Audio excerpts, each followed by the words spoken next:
The call didn't arrive screaming. It arrived breathing. Thin. Cracked. Like something inside her had already collapsed and she was only reporting the wreckage. Dad. Then silence. Not hesitation. Erasure. I knew my daughter's voice the way you know a familiar room in the dark. Every bright edge. Every quiet tremor left over from childhood nights when storms rattled her window but never touched her. This wasn't fear. This was aftermath. Where are you? I asked. A breath came back. Wet. Shaking. She wasn't crying. She was leaking, emotion released in fragments so small they couldn't yet become tears. In the cellar, she whispered. A door creaked behind her. Heavy wood. Old hinges. The kind that remember things. Voices followed. Not English. Laughing. Drunk laughter. Careless. Then she said the sentence that rearranged my internal organs into a knot I didn't know a human body could hold. They said, American girls ask for it. A pause. Then a word she had never used before. A word that didn't belong anywhere near her life. Dad, they held me. She didn't explain. She didn't need to. That single word carried enough weight to lodge itself permanently inside me. I didn't panic. I didn't raise my voice. 14 years in Delta Force had carved those instincts out long ago. Instead, something colder moved in. Something precise. Stay where you are, I said. For the first time since she was born, my voice scared her. I arrived in Barcelona 3 days later. Not with weapons. Not with rage. With something sharper. Sophia tried to smile when she saw me. It failed at the edges, folding in on itself like a page that had been crumpled and smoothed out again. She didn't run into my arms. She walked slowly, carefully, like someone still listening for footsteps behind her. Her host family waited outside the airport. A mother wearing sorrow-like makeup. A father rigid with rehearsed concern.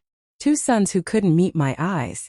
And the cousin, hands buried in his pockets like he was hiding stolen property. Their guilt spoke fluently. But I wasn't there to confront them. Not yet. I let them talk. Apologies polished smooth. Excuses practiced until they sounded sincere. The police had already dismissed her claims. Misunderstandings, they said. Cultural confusion. Those misunderstandings only ever seem to happen to foreign girls. We love Sophia like family, the mother insisted, pressing a hand to her chest. Family.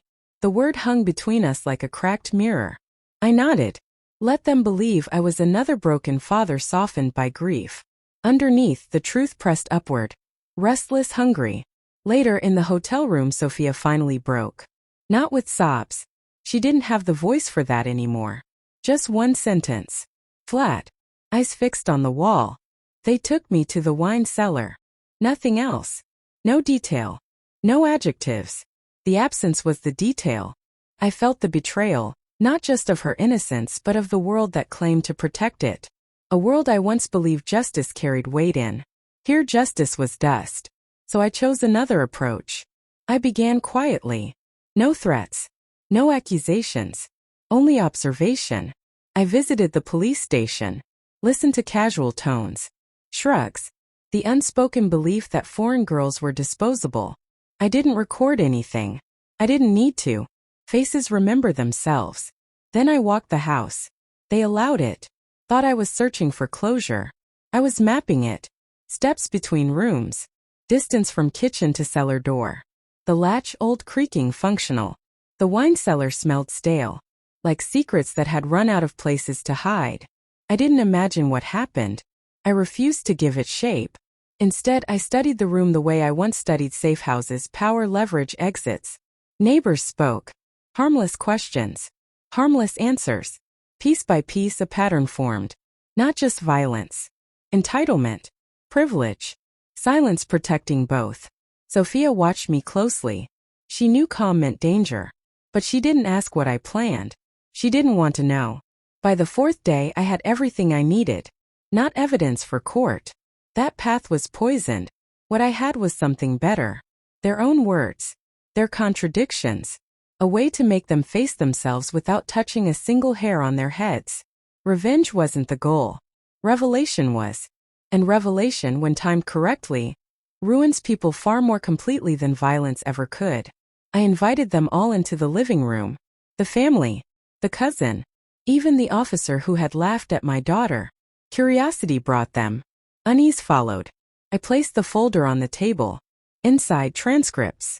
Each conversation I'd had with them separately.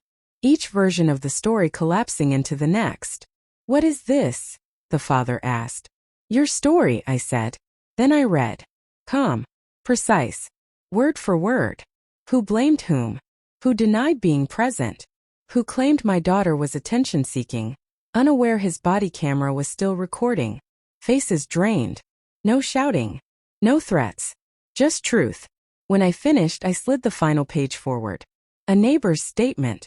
Signed. I heard a girl saying no. Silence swallowed the room.